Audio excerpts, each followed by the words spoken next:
Hello students, good morning all of you. तो आज का जो वीडियो है वह प्रीवियस ईयर क्वेश्चन से रिलेटेड है। जो क्वेश्चंस प्रीवियस ईयर में पूछे गए हैं सीटेट में, स्पेशली पेपर 2 में हिस्ट्री या ज्योग्राफी से, आज उन क्वेश्चंस का हम डिस्कशन करेंगे और समझेंगे, जानेंगे कि क्या आप जो तैयारी कर रहे हैं वो इस तरह से कर रहे हैं कि आपके क्वेश्चन से सॉल्व हों। कहीं आप गलत दिशा में तैयारी तो नहीं कर रहे हैं। तो आज आप इस वीडियो के माध्यम से अपनी तैयारी को परखने का प्रयास कीजिए।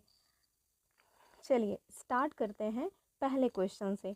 यह क्वेश्चन 2020 में पूछा गया है। आज जो भी क्वेश्चंस आप देखेंगे वो सारे क्वेश्चंस 2020 में पूछे गए हैं।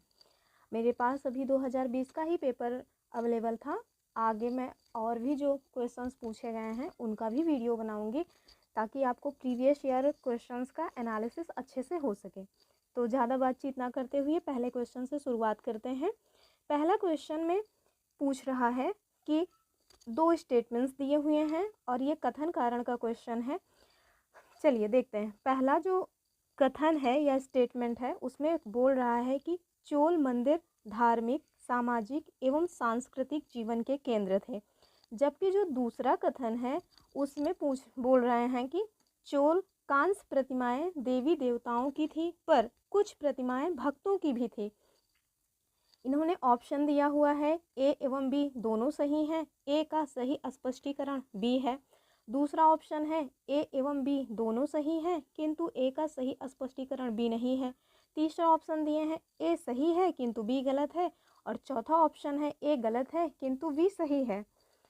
तो चलिए इसका उत्तर देखते हैं। इसका उत्तर होगा ए या 1। इसमें दोनों ही स्टेटमेंट सही हैं। और हालांकि ये इसमें स्पष्टीकरण के तरह से तो नहीं पूछा गया है, लेकिन इन्होंने जो ऑप्शन दिया है उसके हिसाब से यह पहला जो है मतलब कि पहला ऑप्शन इसका सही है। उसके चोल जो चोल टाइम था उसके बारे में कुछ और जान लेते हैं। जैसे कि जो चोल साम्राज्य है उसके संस्थापक थे विजयालय चोल, और इन्होंने 850 ईस्वी में चोल साम्राज्य की स्थापना की थी। इन्होंने चोलों के बारे में एक बहुत ही फेमस कथन है कि इन्होंने दैत्यों की तरह सोचा और जौहरियों की तरह निर्माण किया। ये जो कथन है ये स्पेशली इस चीज़ से रिलेटेड है कि इन्होंने बहुत बड़ी बड़ी मंदिरों का निर्माण करवाया। कुछ प्रमुख मंदिर हैं जिनका इन्होंने निर्माण करवाया, जैसे कि आपने सुना होगा दरसू राम का ऐरावतेश्वर मंदिर, यानी कि इतने में तो आएगा ही नहीं, यहाँ लिख देते हैं ऐरावतेश्वर मंदिर।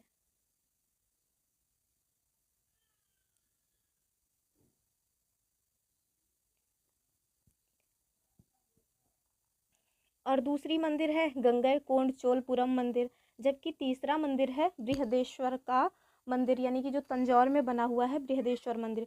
तो ये जो मंदिर हैं ये अपनी आकृति में बहुत ही विशाल हैं, इसी वजह से इनके लिए ये कथन कहा गया है। आप लोग इन मंदिर से का जा कर के फिगर देखिएगा गूगल करके, तो आपको समझ आएगा कि वाकई में कितने विशाल मंदिर हैं ये सभी के सभी। चलिए नेक्स्ट क्वेश्चन की तरफ मूव ऑन करते हैं। दूसरा जो क्वेश्चन है उसमें पूछा जा रहा है, यह भी कथन और कारण से ही संबंधित है। दूसरा जो कथन 1 में क्या कह रहे हैं कि दिल्ली के सुल्तानों के समय तवारीख के लेखकों ने जन्मसिद्ध अधिकार और लिंग भेद पर आधारित आदर्श समाज व्यवस्था बनाए रखने की सलाह दी। जबकि दूसरा कथन है उनके विचारों में सारे लोग सहमत होते थे। इन्होंने ऑप्शन दिया हुआ है, सेम ऑप्शन है जैसे पहले था कि ए बी दोनों सही है और उसका स्पष्टीकरण भी है। जबकि दूसरा है ए बी दोनों सही हैं किंतु ए का सही स्पष्टीकरण भी नहीं है। जबकि तीसरा है ए सही है किंतु बी गलत है, और चौथा है ए गलत है किंतु बी सही है। तो इसका सही उत्तर होगा 3, यानी कि ए ऑप्शन सही है किंतु बी गलत है।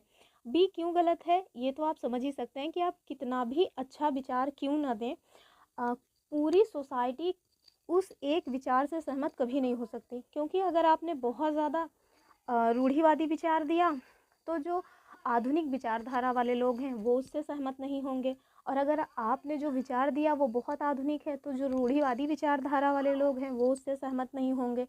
तो आपका विचार कितना भी यूनिक क्यों न हो, आप पूरी सोसाइटी को संतुष्ट नहीं कर सकते हैं। और ये जो तवारीख है, तवारीख, जो तवारीख शब्द दिया हुआ है, ये उस समय जो है दिल्ली सल्तनत में जो है लिखा गया था, और उर्दू भाषा में लिखे जाते थे। और जो शासक थे मतलब कि जो वहाँ का प्रशासन था, जो उर्दू है उस प्रशासन की भाषा हुआ करती थी। और इसमें तवारीख में जो लेखक हैं उन लोगों ने जो शासक रहे हैं उन्हें बहुत ही न्यायपूर्ण तरीके से शासन चलाने की सलाह दी थी। तो इसका उत्तर हो जाएगा ऑप्शन 3। चलिए नेक्स्ट क्वेश्चन की तरफ मूव ऑन करते हैं। नेक्स्ट क्वेश्चन में जो है वो पूछा, पहला कथन है, रजिया ने अपने अभिलेखों में अपना नाम पुरुषों के जैसे लिखकर अपने पुरुष होने का भ्रम पैदा किया। जबकि दूसरा कथन है, तवारीख के लेखकों ने सामाजिक तथा लिंग भेद को आधार बनाकर यह तर्क दिया कि पुरुष स्त्रियों की तुलना में श्रेष्ठ होते हैं। ऑप्शन वही है, ए बी दोनों सही है, ए का सही स्पष्टीकरण बी है। जबकि दूसरा है, ए एवं बी दोनों सही हैं किंतु ए का सही स्पष्टीकरण बी नहीं है। तीसरा, ए सही है किंतु बी गलत है। जबकि चौथा है, ए गलत है किंतु बी सही है। जैसा कि ऑप्शन में पहले से ही टिक किया हुआ है, इसका ये वाला जो है ऑप्शन सही है। चलिए इसका स्पष्टीकरण देखते हैं, कुछ इसके बारे में और जानने का प्रयास करते हैं। जो कथन पहला दिया हुआ है कि रजिया ने अपने अभिलेखों में अपना नाम पुरुषों जैसा लिखाकर अपने पुरुष होने का भ्रम पैदा किया, ये एग्जैक्टली रजिया के बारे में यह कथन गलत है। इस तरह का जो काम किया था वो जो है काकतीय, आपने सुना होगा, काकतीय शासिका थी रुद्रमा देवी जी, रुद्रमा देवी। इन्होंने इस तरह का काम किया। जब इनके पिता की मृत्यु हो गई थी तो इन्होंने अपने आप को पुरुष के जैसे दिखाया, अपना नाम भी इवन पुरुष के जैसे रखा। इस का मतलब रुद्रमा देवी के ऊपर एक मूवी भी बनी है, शायद आप लोगों ने देखा होगा कि उसमें किस तरह से इन्होंने पूरा टाइम अपना पुरुषों की जैसे बिताया था। इवन अपना नाम इन्होंने रुद्रमा के बदले रुद्रदेव सिंह रख लिया था। तो इस तरह की चीज़ें हैं। तो ये रजिया सुल्तान के बारे में कथन गलत है। हाँ, रजिया सुल्तान ने, जो कि मानी जाती हैं कि दिल्ली सल्तनत में, या ये कहें कि जो भी मतलब कि इस्लाम वाला टाइम था भारत में, उसमें पहली कोई शासिका, पहली और आखिरी दोनों ही शासिका कोई रही हैं महिला में, तो वो रजिया सुल्तान जी रही हैं, जिनका टाइम काल रहा है 1236 से 40, और इनका जन्म हुआ था 1205 में। जब यह शासिका बनती हैं 1236 में, तो इस्लाम में पर्दा का बहुत ज़्यादा महत्व रहा है हमेशा से, आज भी इस्लाम में पर्दा का बहुत ही ज़्यादा महत्व है। तो इन्होंने जब वो दरबार में जाती थी तो इन्होंने सबसे पहले तो पर्दे का त्याग किया, और अपने जो वस्त्र थे उसको भी इन्होंने थोड़ा उसमें परिवर्तन किया, और अपने वस्त्रों में इन्होंने शामिल किया कबा, जिसे कुर्ता कहा जाता है, और दूसरा है कुलाह, जिसे कि पगड़ी कहा जाता है। लेकिन जो चालीसा दल के चालीसा दल के जो सरदार हुआ करते थे, उन लोगों को ये बिल्कुल भी पसंद नहीं आता था कि एक महिला होकर के इस तरह के काम करें, बिना पर्दे के जो है दरबार में आके बैठे। तो वो लोग हमेशा कोई ना कोई षड्यंत्र रचते ही रहते थे कि कैसे करके जो है रजिया को इस तख्त पर से हटा दिया जाए। और यहाँ तक कि मिनहाज उस सिराज, जो कि उस टाइम के लेखक रहे हैं, उनकी एक बहुत ही प्रसिद्ध पुस्तक है तबकात-ए-नासरी, उन्होंने कहा है कि यद्यपि रजिया में एक शासक के सारे गुण थे, बस इसके कि वह एक महिला थी। चलिए नेक्स्ट जो क्वेश्चन है उसकी तरफ मूव ऑन करते हैं।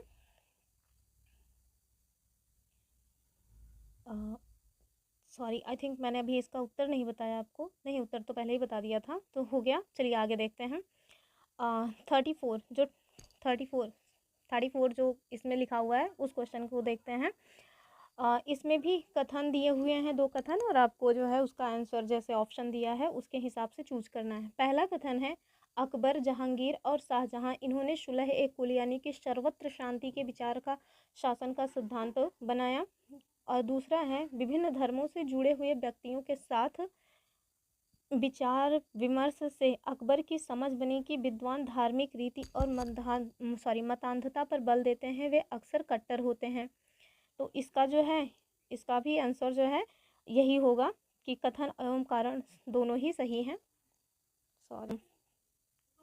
नेक्स्ट क्वेश्चन में पूछा जा रहा है कि निम्नलिखित में से वो कौन सी नदियां हैं जो सुंदरवन डेल्टा का निर्माण करती हैं। तो ये जो सुंदरवन डेल्टा है इसके बारे में पूछा जा रहा है। तो ऑप्शन दिया हुआ है महानदी एवं Godavari, second option is Krishna and Kaveri, third option is Ganga एवं Brahmaputra and fourth option is Narmada एवं तापी। तो आइए इसका सही उत्तर देख लेते हैं। सही उत्तर होगा इसका गंगा और ब्रह्मपुत्र। तो जैसा कि ये जो सुंदरवन डेल्टा है ये हमें पश्चिम बंगाल वाले एरिया में देखने को मिलता है। पश्चिम बंगाल में ही इसका यहाँ पे सुंदरी नामक वृक्ष पाए जाते हैं, जिसकी वजह से इसको सुंदरवन कहा जाता है। तो गंगा और ब्रह्मपुत्र जो नदियाँ हैं वहाँ पे अपना डेल्टा बनाती हैं इस तरह से, और इसी वजह से, और ये जो मतलब कि डेल्टा है ये विश्व का सबसे बड़ा डेल्टा भी माना जाता है, सुंदरवन डेल्टा। चलिए नेक्स्ट क्वेश्चन की तरफ मूव ऑन करते हैं। अगला क्वेश्चन में पूछा जा रहा है दिए गए लक्षणों ए एवं बी के आधार पर वायुमंडलीय परत की पहचान करनी है। चलिए पहले स्टेटमेंट देख लेते हैं कि क्या पूछा जा रहा है। स्टेटमेंट 1 है अंतरिक्ष में प्रवेश करने वाले उल्कापिंड इस परत में आने पर जल जाते हैं, जबकि दूसरा है इस परत में बढ़ती ऊंचाई के साथ तापमान घटता है। तो आपको इसमें सही उत्तर चूज करना है कि यह किस जो है मंडल के बारे में बात की जा रही है। सॉरी, क्या गड़बड़ी हो गई।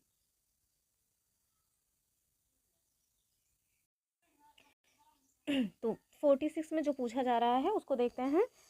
दो स्टेटमेंट्स दिए हुए हैं और आपको इस स्टेटमेंट को पढ़ करके यह पहचान करना है कि यहाँ किस मंडल के बारे में बातचीत हो रही है। तो चलिए पहला स्टेटमेंट दिया हुआ है कि अंतरिक्ष में प्रवेश करने वाले जो उल्कापिंड होते हैं वह इस परत में आने पर जल जाते हैं, जबकि दूसरा जो स्टेटमेंट है वो बोल रहे हैं कि इस परत में बढ़ती ऊंचाई के साथ तापमान घटता है। तो इसका जो सही उत्तर होगा वो होगा मध्यमंडल, यानी कि जैसा कि आपको पता होगा कि जो हमारा ये वायुमंडल है वो 5 परतों में विभाजित है, जिसमें सबसे नीचे जो मंडल है, सबसे निचली जो परत है वो है क्षोभ मंडल। देन उसके बाद आता है समताप मंडल जिसमें कि ओजोन परत पाई जाती है। उसके बाद आता है मध्यमंडल, उसके बाद आता है आयन मंडल, सॉरी थोड़ा मेरे दिमाग से स्किप हो गया था। उसके बाद आता है आयन मंडल और सबसे लास्ट में आता है बाह्यमंडल। तो इसका जो सही उत्तर होगा मध्यमंडल होगा। मध्यमंडल में जब उल्कापिंड आते हैं तो ये यहाँ पे आने के बाद जल जाते हैं। चलिए नेक्स्ट क्वेश्चन की तरफ मूव ऑन करते हैं। अगला क्वेश्चन है, इसमें भी 2 स्टेटमेंट्स दिए हुए हैं और आपको जो है सही विकल्प का चयन करना है। जो पहला स्टेटमेंट है वह पूछा जा रहा है, उसमें बोला जा रहा है कि जो सहारा रेगिस्तान है वह एक समय में पूर्णतः हरा भरा मैदान था, जबकि दूसरा जो स्टेटमेंट है उसमें बताया जा रहा है कि सहारा की गुफाओं से प्राप्त चित्र नदियाँ, मगर, हाथी, शेर, पशु तथा बकरियाँ दर्शाते हैं। तो इसमें जो है इसमें भी 4 ऑप्शन हैं। पहला ऑप्शन है ए बी दोनों सही है, दूसरे में है ए और बी दोनों गलत हैं, जबकि तीसरा है ए गलत है परंतु बी सही है, और चौथा है कि ए सही है परंतु बी गलत है। तो इसका जो सही जो है उत्तर होगा वो होगा ए और बी दोनों सही है। जो सहारा का जो मरुस्थल है वह जो है जो हमारा अफ्रीका वाला रीजन है उसमें फैला हुआ है। उसके अफ्रीका के नॉर्थ वाले एरिया में टोटल 11 देशों में फैला हुआ है।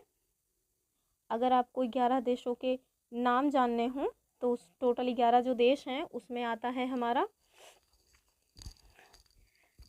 वेस्टर्न सहारा, देन मोरक्को, लिखने में तो बहुत प्रॉब्लम हो रही है, वैसे ही बता दे रहे हैं हम आपको। अल्जीरिया आता है, चाड आता है, मिस्र आता है, लीबिया आता है, माली, मॉरिटानिया, नाइजर, सूडान, ट्यूनीसिया। तो इतने सारे जो देश हैं, यानी कि टोटल 11 जो देश हैं वो सहारा वाला जो रीजन है, रेगिस्तान वाला, उसमें आता है। तो इसका जो उत्तर है ये ए होगा। आगे चलते हैं। ये जो 50वां क्वेश्चन है, सॉरी इस पेपर के हिसाब से 50 है। ये जो पेपर आप देख रहे हैं ये मैंने पेपर की ही पीडीएफ बनाई हुई है, मैंने इसको कहीं और से टाइप नहीं किया है। तो ये वाला क्वेश्चन देखते हैं। इसमें डॉल्फिन के बारे में 3 स्टेटमेंट दिए हुए हैं और आपको सही जो मतलब कि विकल्प है उसको चूज करना है। तो पहला स्टेटमेंट है, गंगा और ब्रह्मपुत्र नदी के आलवण, आलवण यानी कि मीठे जल में गंगा मतलब कि डॉल्फिन पाई जाती है। And second statement is dolphin अभ्यारण्य बिहार राज्य में अवस्थित है। And third statement is dolphin की उपस्थिति से जल की शुद्धता का पता चलता है, जल की शुद्धता का पता चलता है। तो इसमें जो ऑप्शंस हैं उसको देख लेते हैं। तो ऑप्शन जो ए है, ए, बी और सी सही है परंतु ए गलत है। जबकि दूसरा है ए और बी सही है परंतु सी गलत है। तीसरा ए, बी और सी तीनों सही हैं, जबकि चौथा है ए और सी सही है परंतु बी गलत है। जैसा कि आप इसका उत्तर पहले ही देख रहे हैं, इसमें टिक किया हुआ है। तो इसमें ए, बी और सी तीनों ही सही हैं। जो डॉल्फिन होती है वो स्वच्छ जल में पाई जाती हैं, नमकीन जल में नहीं पाई जाती हैं।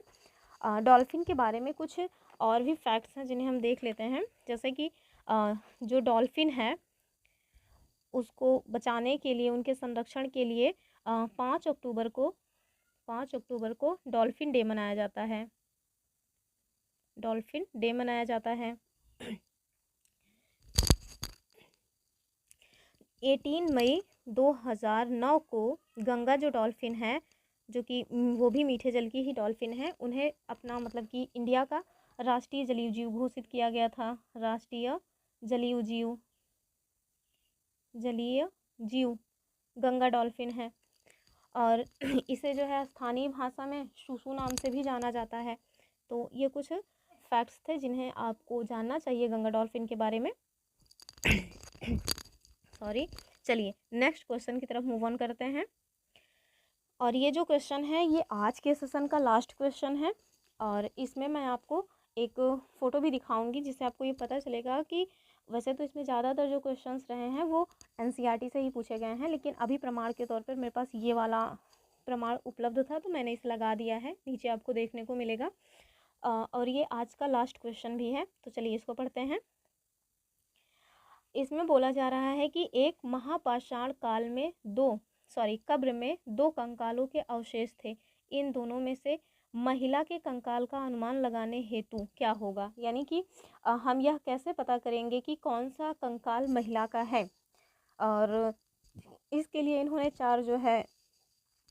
4 दिए हुए हैं विवरण कि जिससे आप पता कर सकते हैं और आगे आप उसका उत्तर भी चूज करिए ऑप्शन के माध्यम से। तो पहला इन्होंने बोला है कि हड्डियों की संरचना, सेकंड है कंकालों के साथ मिले आभूषण, तीसरा है कंकालों के आकार, चौथा है कंकालों के साथ मिले खाना पकाने के बर्तन। अब आप इसको देख के समझ पा रहे होंगे कि जो आभूषण है उससे तो नहीं ही पता चलेगा, क्योंकि उस टाइम पे भी स्त्री पुरुष दोनों ही आभूषण पहना करते थे। और कंकालों के आकार से भी नहीं पता चलता है। जो डी वाला ऑप्शन है कंकालों के साथ मिले खाना पकाने के बर्तन, तो ये तो बहुत बेतुकी सी बात है, इससे कैसे भी पता चलेगा कि जो है कौन स्त्री रहा है या कौन पुरुष रहा है। लेकिन हाँ, आपको एनसीईआरटी जो क्लास 6 की एनसीईआरटी है उसमें एक चैप्टर दिया हुआ है, क्या बताती हैं हमें कब्रें और किताबें। उस चैप्टर में यह बताया गया है कि हड्डियों की जो संरचना होती है उससे जो है हम पता कर पाते हैं कि कौन सा कंकाल महिला का है, क्योंकि आगे मैं आपको दिखा रही हूँ। तो इसका आंसर हो जाएगा option C, only 1 is right. चलिए दिखाते हैं आपको इसके बारे में। ये देखिए, अगर आपको स्पष्ट दिख रहा हो तो ये जो लिखा हुआ है, कंकाल का लिंग पहचानने का बेहतर तरीका है, थोड़ा ऐसे ही पढ़ के बता दे रहे हैं, बेहतर तरीका उसकी हड्डियों की जांच है। चूँकि जो महिलाएं होती हैं वो जब बच्चों को जन्म देती हैं तो उनका जो कटी प्रदेश या कूल्हा वाला जो एरिया है वो पुरुषों से थोड़ा ज़्यादा चौड़ा हो जाता है, तो जिसकी वजह से जो है हम ये पता कर पाते हैं कि ये जो कंकाल है यह किसी स्त्री का है या फिर किसी पुरुष का है। जैसा कि मैंने आपको पहले ही बताया कि ये जो मैंने पिक ली हुई है ये एनसीईआरटी से ली है और ये क्लास 6 की एनसीईआरटी में है। तो चलिए, आप लोग इतनी देर तक बने रहे, आप लोगों ने मेरे सेशन को देखा, इसके लिए आपका बहुत बहुत धन्यवाद। अब मिलते हैं अगले सेशन में। आपका दिन शुभ हो। अगर आपको मेरी ये वीडियो पसंद आई हो तो आप मेरे चैनल को लाइक करें, शेयर करें और सब्सक्राइब करें। Thank you so much. Bye bye.